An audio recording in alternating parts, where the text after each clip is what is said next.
du Seigneur. Acclame le Seigneur des Seigneurs. Rakabo.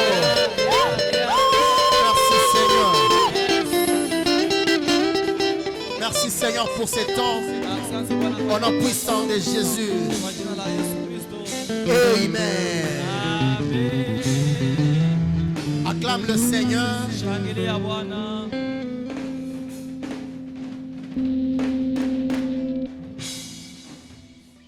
Que Dieu te bénisse. Je disais que le Seigneur te bénisse. Toi qui es venu ce soir, que le ciel se souvienne de ta vie. Je suis sûr et certain que tu ne quitteras pas de ces lieux tels que tu es venu. Il y a un Dieu puissant en ces lieux. Il y a un Dieu vivant en ces lieux qui descend pour visiter la vie de quelqu'un. Je suis en train de prier que la personne qui sera visitée soit toi ce soir. Si tout le monde sera visité, mais je prie le Seigneur que ta visitation à toi soit une visitation particulière. Que le Seigneur te visite. Que le Seigneur visite ta maison. Que le Seigneur visite ta vie. Que la visitation de Dieu soit ton partage ce soir. De la même manière qu'il t'a visité dans les instants de l'adoration, je suis en train de le déclarer. Dieu de cette chair, comme un oint de Dieu, comme un prophète de Dieu, que ce soir tu ne regretteras pas le temps que tu es venu passer en ces lieux, car il y a une visitation qui est particulière que le ciel a réservé pour quelqu'un. Dis à ton voisin, je serai visité ce soir. Alléluia. Amen. Nous sommes dans le livre de Luc, le chapitre 7, le verset 11 à 16. Luc, le chapitre 7, le verset 11 à 16. Si nous trouvons, nous allons nous mettre tous debout pour honorer la parole de Dieu.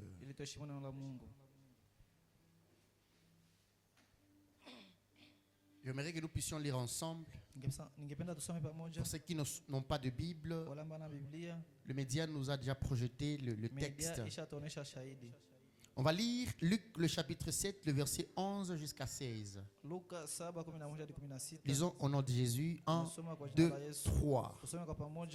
Le jour suivant, Jésus alla dans une ville appelée Naïn. Ses disciples et une grande foule faisaient route avec lui.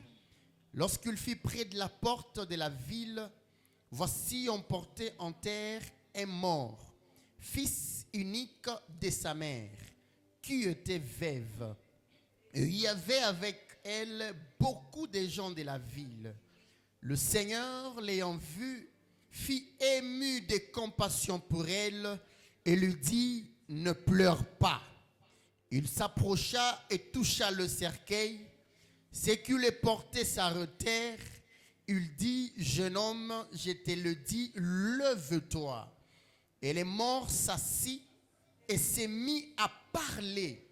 Jésus le rendit à sa mère. Tous furent saisis de crainte et ils glorifiaient Dieu, disant, un grand prophète apparut parmi nous. Et Dieu a visité son peuple, parole du Seigneur. Prends place et que Dieu te bénisse. Depuis le 1er août, nous avions commencé un séminaire de la visitation divine. Alléluia. Amen. Un séminaire de la visitation divine. Le Père a introduit et il nous a montré beaucoup de choses qui nous a tellement bénis. On a tellement été bénis On a été visité. On a été enseigné. On a été enrichi. On a beaucoup écrit. Et c'est une richesse que tôt ou tard nous saurons comment l'exploiter. Mais ce soir, je dis merci à Dieu car il a plu que je sois le prédicateur. Tout ce que je sais est que l'ange de cette église sera avec nous pour vous propager ce que le ciel a prévu pour ta vie. Alléluia. Amen. Alléluia. Amen. Vous savez, quand je priais, quand je préparais le texte, le Seigneur m'a montré une grande visitation de Dieu. Tout ce que je te prierai est que tu sois sensible ce soir. Car il y a une visitation que le ciel a prévue pour quelqu'un. Alléluia. Amen. Je ne sais pas si ça sera pour la quantième fois que tu lis ces textes. Certainement tu l'as lu plusieurs fois. Mais ce soir le ciel a prévu de te parler par rapport à ça. C'est l'histoire d'une veuve. Une veuve qu'on appelle la veuve de Naïn. Elle a été née comme tout le monde. Elle a grandi comme tout le monde. Elle s'est mariée comme tout le monde. On ne peut jamais appeler un célibataire veuve. Si on l'a appelé veuve, ça veut dire qu'il y a un temps où elle a été mariée. Et elle avait un mari qu'elle a beaucoup aimé, qu'elle a beaucoup préféré. Et par après, le mari est mort. Et quand le mari est mort, on a commencé à l'appeler veuve. Je ne pense pas que lorsqu'elle est née, son père lui a donné le nom de veuve. Certainement, elle avait un nom. Quand elle a grandi, elle avait un nom. Quand elle a été mariée, elle avait un nom. Quand elle a eu son premier fils, elle avait un nom. Mais seulement lorsque le mari est mort, le problème qui l'a atteint est venu dans sa vie jusqu'à effacer le nom qu'elle a reçu de son père. Ce qui m'étonne, c'est quoi? Même Luc l'écrivain ne nous donne pas le nom de la femme, mais on l'appelle veuve. Veuve n'a jamais été le nom de quelqu'un. Mais le problème qu'elle a reçu est venu dans sa vie et a effacé son nom. Même jusqu'à aujourd'hui, on ne parle pas de son nom, mais on parle d'une veuve. Alléluia. Amen.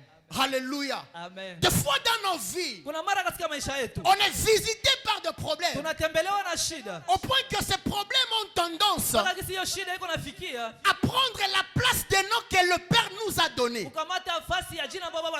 Est-ce que je parle à quelqu'un? Bon, ici on nous parle de la veuve de Naïn. À Naïn, il n'y avait pas une seule veuve. Naïn, c'est une ville. C'est comme Bukavu. Mais ici on nous dit que c'était la veuve de Naïn. C'est comme si elle a pris la représentation de toutes les veuves. Il y avait beaucoup de veuves, mais par rapport à son problème, elle a eu la représentation de toutes les veuves.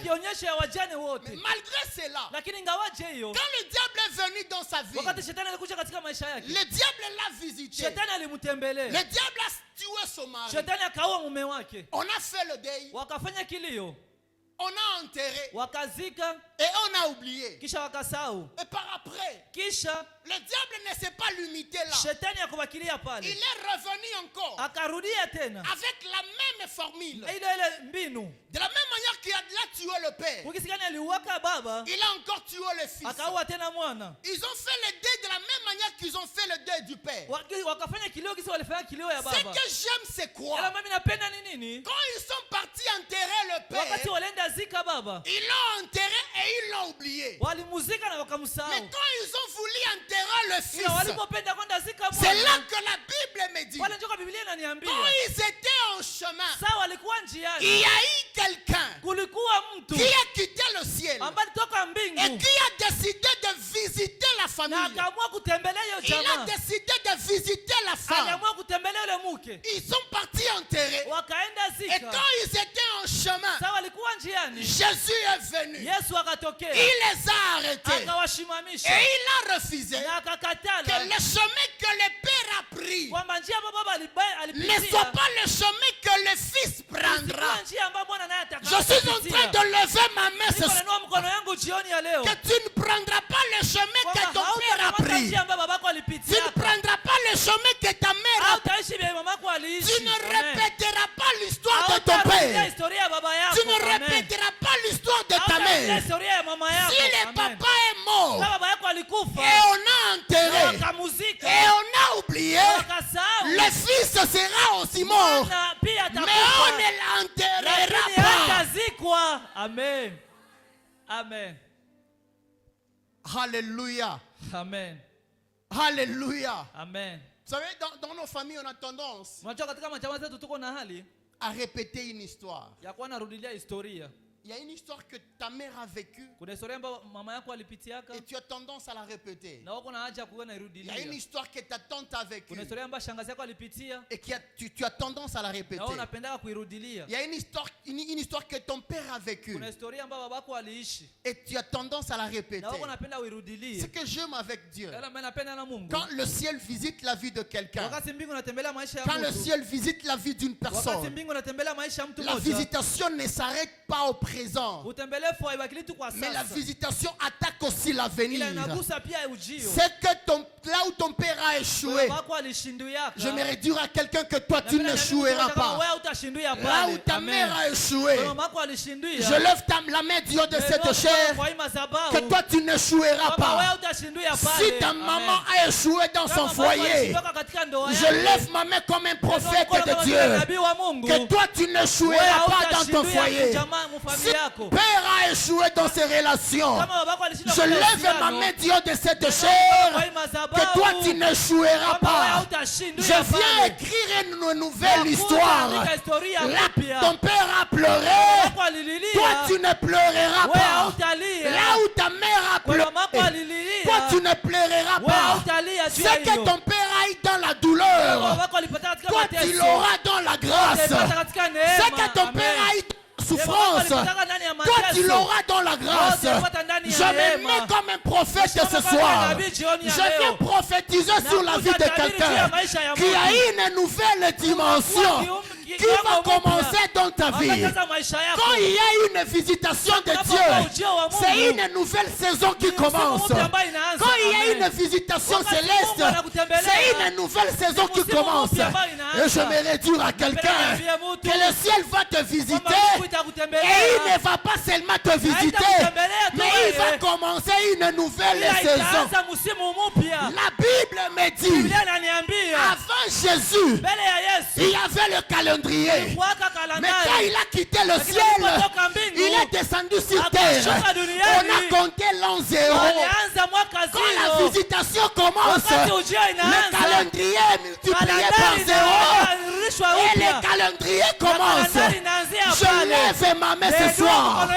Qu'une nouvelle date se renouvelle dans ta vie. Amen. Alléluia. Yeah, amen. La présence de Dieu sur terre a annulé le calendrier qui existait. Et on a commencé une nouvelle ère. En comptant l'an 0 et en calculant après Jésus et avant Jésus. Et voilà pourquoi ce soir, Dieu de cette chair, sous l'onction de Dieu, de la présence de Dieu, à partir de ce soir, il y aura les avant Jésus et les après Jésus dans ta vie. Car le Seigneur va visiter ta vie. Amen. Alléluia. Amen. Alléluia. Amen. Ce qui était impossible aux yeux des hommes a toujours été possible quand le ciel visite ta vie. Amen. La maman a pleuré son fils. Elle n'avait personne pour la consoler. Toutes les personnes qui l'entouraient lui disaient Paul et maman. Mais on l'accompagnait pour aller enterrer. C'est que j'aime. Elle a réussi sa visitation. Et ce que j'aime avec Jésus, quand le ciel nous visite, il renouvelle sa bonté chaque jour. Quand Jésus te visite, il renouvelle sa bonté chaque jour. À chaque fois quand Jésus faisait un miracle, il renouvelait ses miracles chaque jour. Et voilà pourquoi la Bible me dit, quand il est descendu sur terre, il a commencé à guérir le malade. Et on l'a appelé un guérisseur des malades. Jusqu'au point les gens quand quelqu'un tombait malade, on cherchait Jésus parce qu'on savait que ce type c'est un guérisseur de malades. Et voilà pourquoi la fille qui avait 18 ans est tombée malade. On est parti chercher Jésus parce qu'on savait une chose, que c'est un guérisseur de malades. Mais Jésus savait que sa capacité ne se limitait pas seulement à guérir le malade. Et voilà pourquoi la Bible me dit, quand il partait pour guérir, la fille est morte. Et Jésus s'est dit, si hier j'ai guéri le malade, aujourd'hui je ferai plus que ce que je fais hier. Il est arrivé dans la maison de Jairus. Il a ressuscité la fille. Et quand il a ressuscité la fille, ils se sont dit que cet homme a aussi la capacité de ressusciter les morts. Mais Jésus s'était dit, la force que j'ai ne se limite pas à ressusciter les morts qui sont morts chez eux. Et voilà pourquoi la veuve de Naïn, son fils est tombé malade.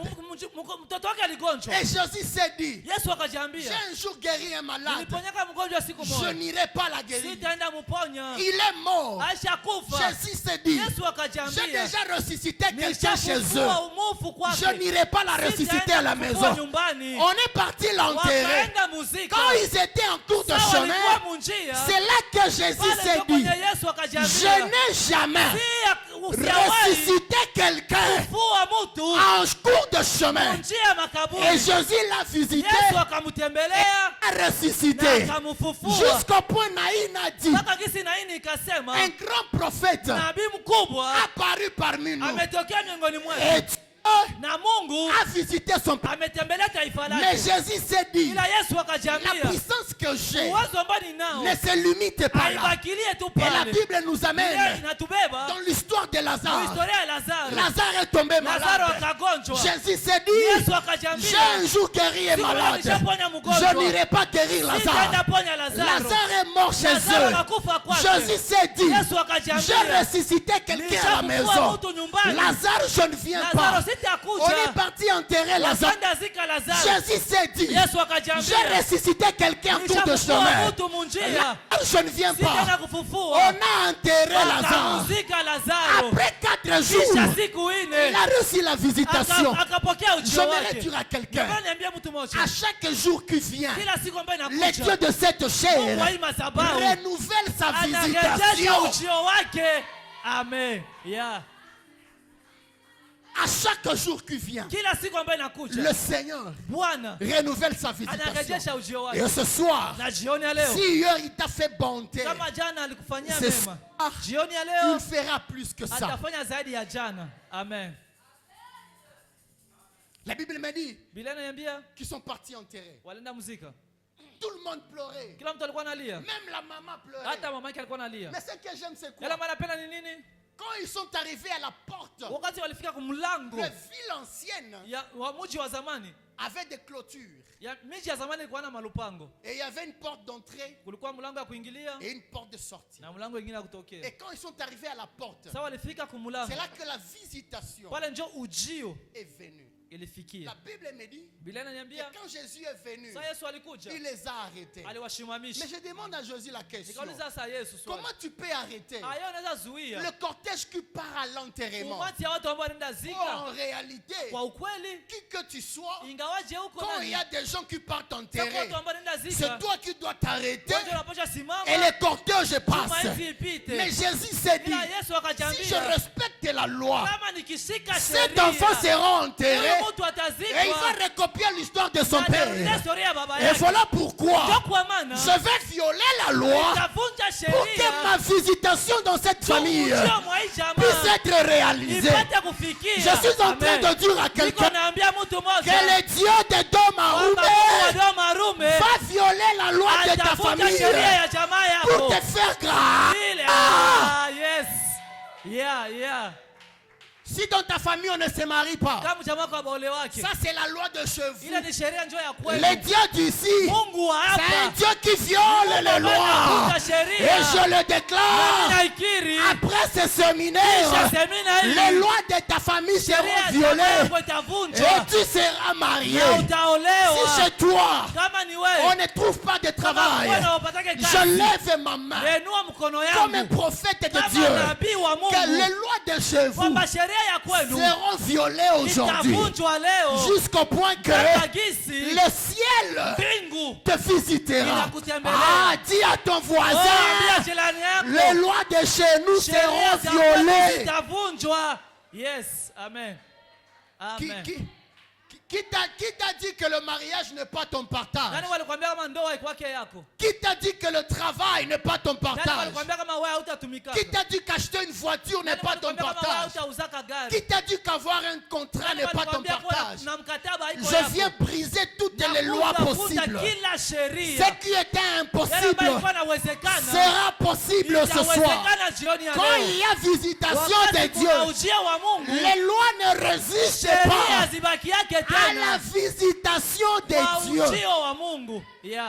Amen. Il n'y a aucune loi qui résiste à la visitation de Dieu. Quand le ciel te visite, ce sont les lois qui tombent. Et voilà pourquoi quand il a visité Abraham, il avait déjà presque 100 ans. Or en 100 ans, il y a déjà la ménopause. Mais la visitation de Dieu a brisé la loi de la ménopause. Et il a reçu un enfant. Quand il a visité Marie, la loi nous dit, pour avoir un enfant, il faut avoir un homme à côté. Mais la visitation de l'ange à Marie a brisé la loi. Et Marie est tombée enceinte sans la présence de l'homme. Je lève ma main ce soir. Le Dieu de cette église va violer les lois de ta famille. J'aimerais aller plus loin. Il ne va pas seulement violer les lois de ta famille, mais il va même violer les lois de ton pays. Il va même violer les lois de ta tribu. Il va même violer les lois de ton continent. Il va même violer les lois de l'univers. Écoutez-moi bien. Si pour se marier, il faut que quelqu'un puisse venir. Il y a un temps de fiançailles. Il se présente. Il donne la dot.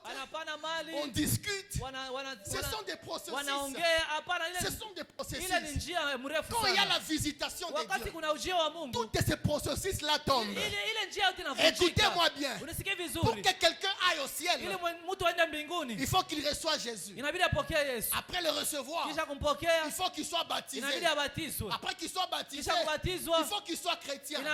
Mais la Bible me dit, quand Jésus était sur la croix, il y a eu des voleurs à ses côtés. Mais l'un des voleurs a été visité.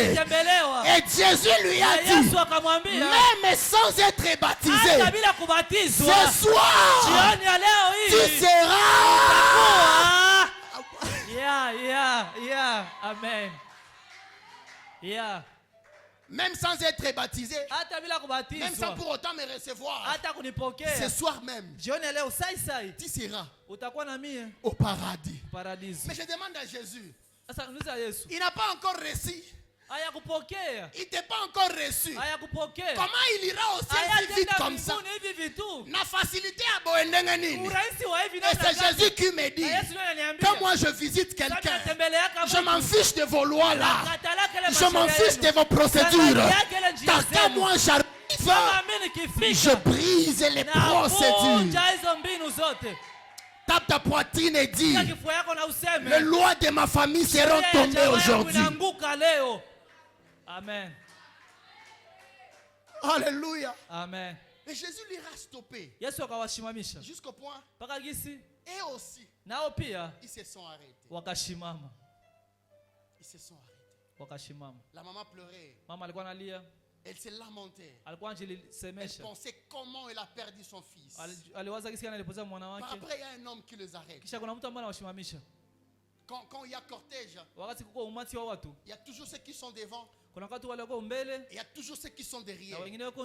Et ceux qui se sont arrêtés devant se sont arrêtés en sachant pourquoi ils se sont arrêtés. Mais ceux qui étaient derrière se sont arrêtés parce que celui qui était devant c'était aussi arrêté.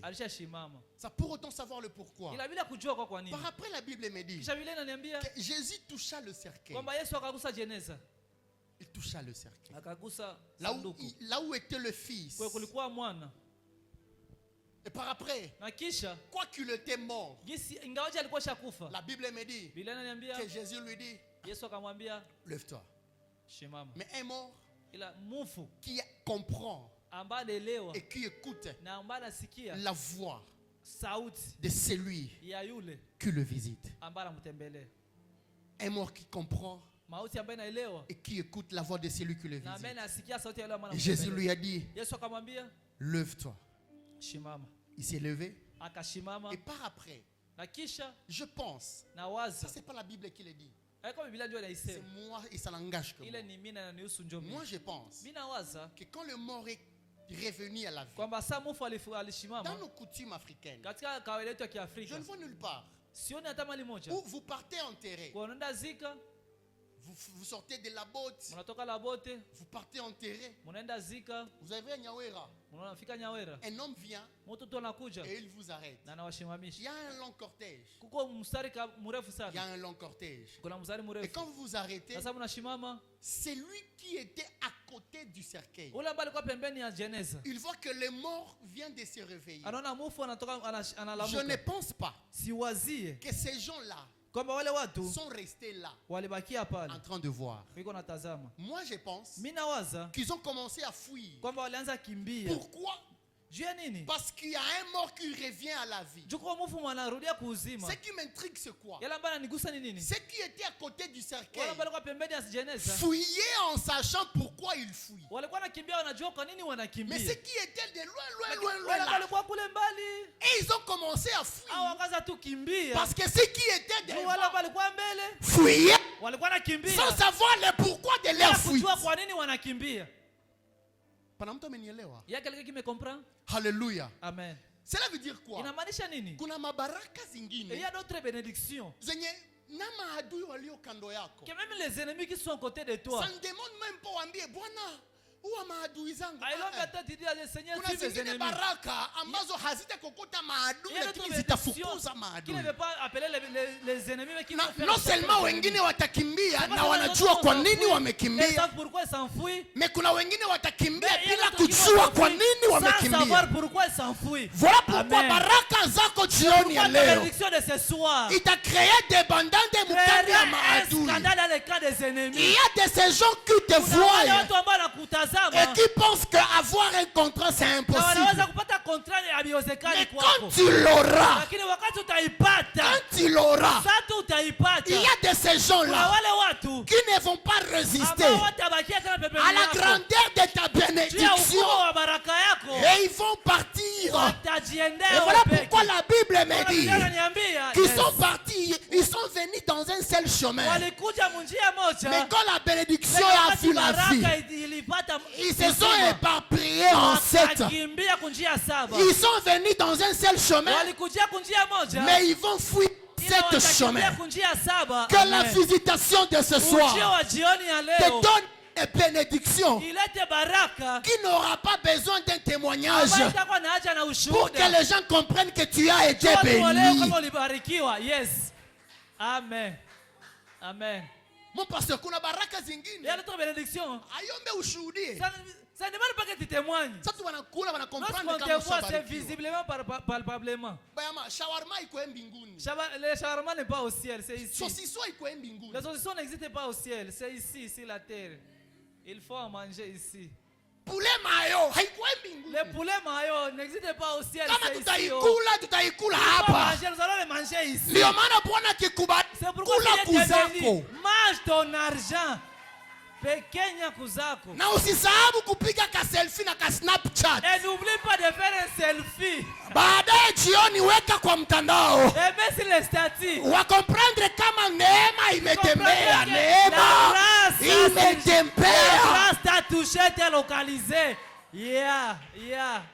Neema imetembea. La grâce t'a localisé. Yes. Hapana unafika ku escalier. Faut pas arriver aux escaliers. Unafika ku escalier électrique. Aux escaliers électriques. Unashindwa kufilmer. Ce sont des occasions à ne pas rater. Batayuaka eka ushapanda. On saura comment que tu es déjà monté aux escaliers dans l'ascenseur. Kwa ma escalier électrique ni stage ya kwenda mbinguni. L'escalier électrique c'est un stage. Parce que mbinguni utaikalaka hivi na haujua yeye nakupandisha. Sans savoir ce qui te fait monter. Ukifika ku stage ya kwenda mbinguni dans le stade aller au ciel. Onesha watu kama hii stage haitanishindaka. Weka mkono yako juu. Tembelea maisha yangu. Que visite ta vie. Yeah. Amen. Selfie. Bwana Yesu asifiwe sana. Amen. Haiko kujivuna. Ce n'est pas l'orgueil. Sana kutembelea, il faut watu wayoe kama uti pa litembelea. Lorsqu'il te visite, il faut que les gens sentent que Dieu t'a visité. Ndio maana mimi sasa niko na makuta. C'est pourquoi lorsque moi j'ai l'argent, nakula. Je mange. Napenda raha. Navala. J'aime me réjouir, je m'amuse bien. Yeah. Tu as l'argent, mais tu manges les kabuchungu tous les jours. Aïe. Pourquoi? Aïe. Et une fois par jour. Tu peux pas avoir l'argent, Mungu anakubariki. Dieu te bénit. Imagine quelqu'un, il a reçu la visitation. Mais ça napita kwa mama ya Thompson, iko na client ba Lorsqu'il pisse au moment de Thompson là, c'est anafika kwa makala, iko na client wa makala. Lorsqu'il va anafika ku pilipili, iko na client wa pilipili. Il a des clients aussi, même il a kwa mu supermarché pia hapa. Tout ça, ça se trouve dans le supermarché. Siku franga zinaenea. Lorsque l'argent est là. Wenda hapa mukini marché. Dans le kini marché. Bakupe le sachet banaandika kini marché. Là, les sachets on écrit. Na usipande taxi, wende na muguru watu waone. Pour que les gens puissent voir ça. Ok. Je me rappelle, il y a un temps, j'étais au Kenya. Nakumbuka kwa sasa nilikuwa Kenya. Nikaenda mu supermarché nikakamata le pousse-pousse. Je suis allé dans le supermarché j'ai pris un pousse-pousse. Si moi kaniona. Une personne m'a vu. Il m'a dit, unaweza nisaidia? Nikasema ndio. I'm fine. Uko vizuri ndio. Pousse-pousse na mimi niko nyuma yake. J'étais derrière lui. Tunapita vya mingi mesikamata. Il comprend que je passe beaucoup de choses mais je touche pas. Nikamwambia, let us go. Akanambia beba ujisikie huru. Tukafika kwa mabonbon. Tukafika on est arrivé nikachukua bonbon nikachukua bonbon. J'ai pris un bonbon. Nikamwambia twende tulipe. Il m'a dit d'aller payer. Il m'a dit uko mkongomani ndio, nikasema ah okay. C'est pourquoi. Comment tu as bonbon na nitosha mpaka kule mpaka huko. À cause de bonbon tu me fais sortir de là jusqu'ici. Nikamwambia si ndio kazi ya pousse-pousse frère. Je lui dis c'est ça l'œuvre de pousse-pousse. Le travail. Akanipatia kale ka facture kikanatoka ka unakata. On m'a donné les factures là. La facture. J'ai mis dans la poche. Nikatoka mu supermarché. Je suis sorti dans ce supermarché. Bwana Yesu asifiwe. Amen. Jifunze kizungu. Bwana Yesu asifiwe. Amen. Apprends la noblesse. Et Jésus a ressuscité le Fils. Yesu akafufua mwana. Au point qu'il a restitué à sa mère. Akagisa akamrudishia mama yake. Ce qui m'étonne c'est quoi? Il y avait beaucoup de gens. Kulikuwa watu wengi. Mais Jésus ila Yesu n'a pas donné l'enfant à n'importe qui. Akupatia pale mtoto mtu yeyote. Okay. quand l'enfant est ressuscité, Jésus n'a pas demandé c'est qui la mère, c'est qui le père. Une fois l'enfant ressuscité, directement Jésus a pris l'enfant et il a donné à la propriété de l'enfant. Cela veut dire quoi? Quand le ciel visite ta vie et il ressuscite le chose, Jésus ne t'attend pas. Il ne prendra pas ton mariage et donner ce mariage à ton voisin. Il ne prendra pas ta promotion et donner ta promotion à ton voisin. Il prendra ton mariage et il va donner au proprio. Cela veut dire la visitation de Dieu, c'est une visitation qui ne t'attend pas. C'est une visitation qui localise les proprios des bénédictions. Amen. Bien-aimé, ta bénédiction de ce soir n'ira pas à ton voisin. Le ciel est déjà ouvert. Le ciel est déjà ouvert. Les anges de Dieu sont disponibles. Et déjà le ciel commence à ressusciter choses. J'aimerais communiquer à quelqu'un que ta bénédiction ne sera pas donnée à ton voisin, mais ta bénédiction te sera donnée à toi et à toi seul. Tout. Amen. Mais faisons une étude ensemble. Quand je étudiais ce texte, la Bible nous dit Jésus toucha le cercueil. Cela veut dire que l'enfant était dans un cercueil. Oh, la personne qui vient de perdre quelqu'un, c'est pas la personne qui achète le cercueil. On est d'accord, n'est-ce pas? Il y a toujours des gens de bonne foi qui viennent et qui se disent nous sommes le club tel. Nous allons te rendre service. Nous allons acheter le cercueil. Il y a un club qui est venu et il a amené le cercueil dans la parcelle de la maman. Le cercueil est là. Le cercueil a que deux endroits où il peut rester. Soit chez les fabricants, soit au cimetière. Alléluia. Amen. Quand il vient à la maison, c'est pour un temps. Et il se dirige directement au cimetière. Mais ici, il y a un cercueil qui a quitté les fabricants. Mais arrivé chez la maman, le cercueil a reçu l'enfant mort. Et quand le cercueil s'est dirigé au cimetière, il y a un homme qui est venu, qui lui a séparé du mort qui était dedans. Ce que j'aime, c'est Jésus, c'est quoi? Jésus n'a pas pris le cercueil pour donner le cercueil à la maman. Parce que Jésus savait que ce cercueil n'appartient pas à la maman. Mais il a pris l'enfant parce que c'est l'enfant qui appartenait à la mère. Il a pris l'enfant, il a donné à la maman. Mais il a laissé le cercueil là. Mais posons-nous la question. Le cercueil qui est resté là ira où? Et fera quoi? Est-ce que c'est le cercueil de la maman ou c'est le cercueil des gens qui l'ont acheté?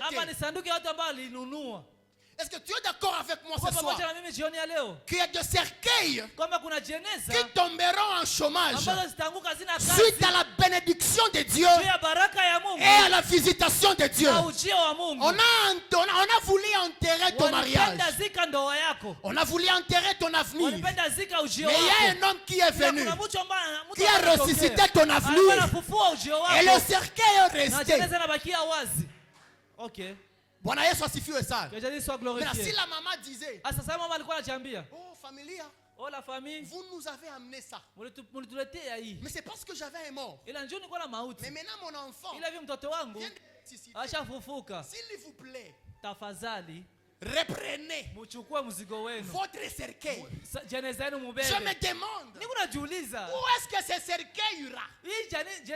Si on l'amène aux fabricants, les fabricants diront vous l'avez acheté, je n'ai plus besoin de ça.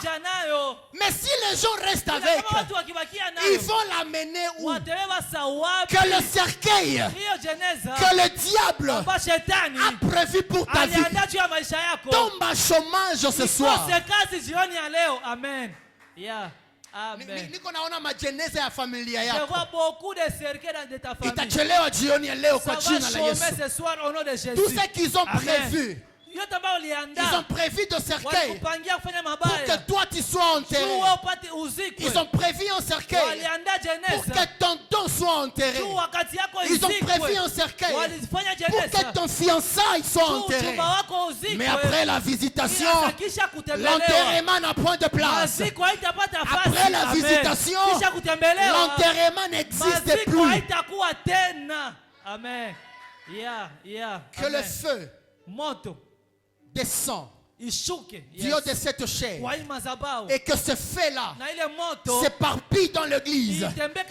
Tous les cercueils possibles qui ont été disponibilisés pour tes enfants puissent prendre feu ce soir. Au nom de Jésus, je le déclare comme un prophète de Dieu que le cercueil de ta vie, le cercueil de tes enfants puisse prendre feu au nom de Jésus. Mais est-ce que tu savais qu'il n'y avait pas seulement un cercueil? Mais il y avait aussi ce qu'on appelle la croix. Ok. Vous savez, les gens ont toujours écrit RIP sur la croix. Ils se disent retour interdit au pays. Donc usirudie hata kwa voisin. Nikusema usirudi tena unatoka, wende lote. Abandike rame au rime Maki ukirudia na kwa voisin baskoni. Donc ne reviens plus. Retour interdit au pays. Urudi tena kuinchi ndio bongo. Et après on écrit né lé. Bakaandika alizaliwa tarehe. Mort lé. Anakufa tarehe. Mais la personne à qui on a écrit mort lé. Mtu waliandika alikufa tarehe fulani. Revient. Anarudi. Et par après anaona kama msalaba bandika kwa jina. Kisha ivoa la croix on écrit son nom. Frère Gagnon Amlume. Mort lé. Gagnon Amlume alikufa le. Kisha bandika retour interdit au pays. Kisha wanatia tena ripe. Hautarudiaka tena. Il est déjà. Et si ça ne dépendait que moi. Si c'était moi le fils là. Quand je vois on écrit RIP. Je demande juste les marqueurs. Là on écrit RIP, je change, j'écris RAP. Parce que RIP veut dire retour interdit. Pour dire RAP dira retour autorisé. RAP ni kusema kurudia huko tunaamuru. Bwana Yesu asifiwe sana. Que Jésus soit glorifié. Amen. Même si vous avez dit interdit. Quand il y a eu la visitation de Dieu, là où on a écrit interdit, devient retour autorisé au pays. Et désormais ça devient rap. Le retour interdit au pays devient retour autorisé au pays. Il y a un fiancé qui t'a abandonné. Il t'écrit. C'est comme si il se pense comme s'il est dire. Il ne trouvera personne comme moi encore. Tu auras plus que lui. Plus que même. Oh, tu joues avec cette grâce, c'est fini. Tu es Jésus. Retour interdit mon fiançailles. Anakuandikia hatarudiaka tena. Mungu wa Domarume anakuya. Le Dieu de Domarume vient. Anakuandikia rape. Il t'écrit rape aujourd'hui. Kwenye walisema interdit. On a retour autorisé. Au pays. Katika inchi. Yeah. Partout on a écrit retour interdit ce soir. Ça n'est plus retour interdit. Ça devient retour autorisé. Mais il y a une pensée qui monte dans mon esprit. On ne peut jamais aller enterrer sans pour autant donner le programme du lever de Dieu. Cela veut dire, avant que la famille n'aille enterrer, il y a quelqu'un de la famille qui s'est levé et qui a dit, nous partons enterrer. Et après l'enterrement, nous allons rentrer. Il y a un petit secret. Il y a aussi du riz. Et par après, tout le monde va va partir. Mais la famille va rester. La famille va rester. Je n'ai jamais vu. Là où un mort participe à sa fête de la levée de son deuil. Parce que quand on disait ça, les morts étaient là. Et quand ils étaient en cours de chemin, il est ressuscité en cours de chemin. Il y a des mamans qui restent toujours en train de préparer les sombes.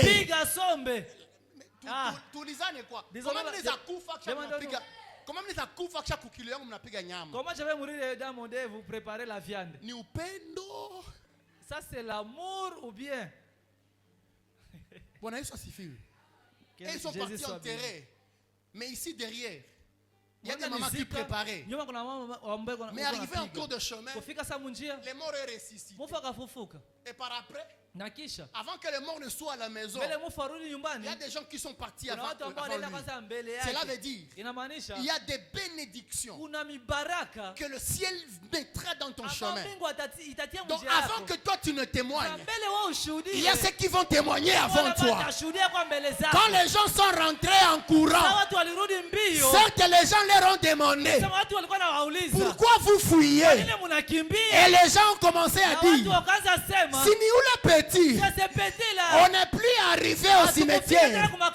Ils se réveillaient en cours de chemin, mais on leur avait demandé pourquoi. Et ils ont répondu, il a reçu la visitation divine. Et quand la visitation est venue, il est ressuscité. Et ils se sont demandé, il est ressuscité comment? Et ils ont dit, grâce à la visitation de Dieu, grâce à la visitation divine. Mais posons-nous la question, les riz qu'on préparait, les riz du lever des dés, est-ce que tu as quoi tout lever des dés? Ah, il t'a changé l'identité. Il t'a geuka karamu ya kusherekea utukufu na ufufuko wa mtoto. Niko na tabiri juu yako. Fete yote niko na prepare juu kumaliza. Itabadilisha identité kwa jina la Yesu. Au nom de Jésus. Amen. Amen. Bwana Yesu asifiwe sana. Que Jésus soit glorifié. Quand il y a visitation, rien n'est impossible. Rien n'est impossible. Je finis avec cette pensée. Ceux qui étaient au cimetière, tu ne peux pas jamais aller enterrer sans pour autant faire un appel. Et toujours on leur demande, est-ce que le trou est déjà prêt? Et ils disent, vous pouvez venir. Vous êtes à quel niveau? Nous sommes à la place de la paix. Faites vite. Vous êtes à quel niveau? Nous sommes déjà à la mairie. Mais arrivé à Nyawera, l'enfant est ressuscité. Et on les appelle. Vous êtes à quel niveau? On ne vient plus.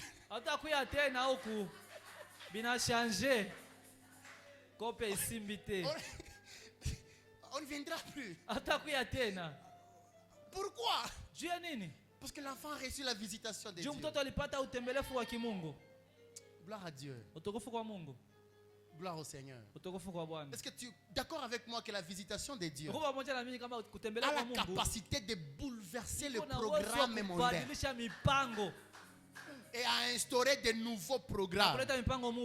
Est-ce que tu es d'accord avec moi que la visitation divine, là où le médecin on dit non, là où le médecin a écrit des attestations de décès, quand il y a la visitation de Dieu, la visitation a la capacité de déchirer les attestations de décès et de restaurer la vie là où l'enfant a perdu la vie.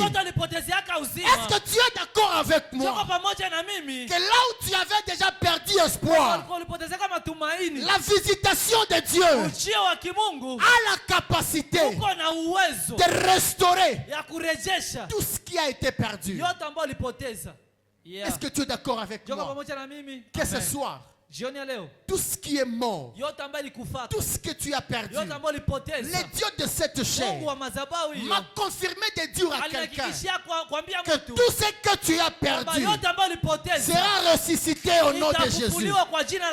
La visitation de ce soir va faire en sorte que ta bénédiction sera ressuscitée, ton mariage sera ressuscité, ton travail sera ressuscité, ton avenir sera ressuscité.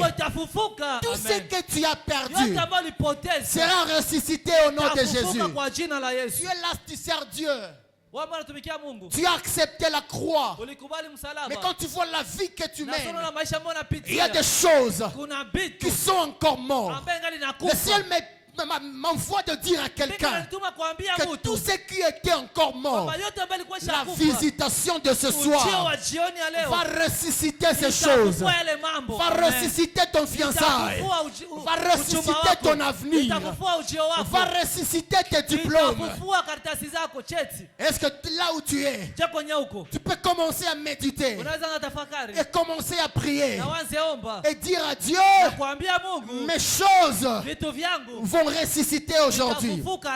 Est-ce que tu peux commencer à dire au Seigneur, c'est aujourd'hui ou jamais, où mon avenir itafufuka, ni leo ambao c'est aujourd'hui que la grâce de ma vie itafufuka, va ressusciter. baraka ya maisha yangu de ma vie itafufuka, va ressusciter. ndoa ya maisha yangu Le mariage de ma vie itafufuka. va ressusciter. Natabiri juu ya mtu moja, siku ya leo aujourd'hui vitu vyako tes choses vitafufuka. seront ressuscitées. Commence à prier là où tu es. Anza kwenye huko.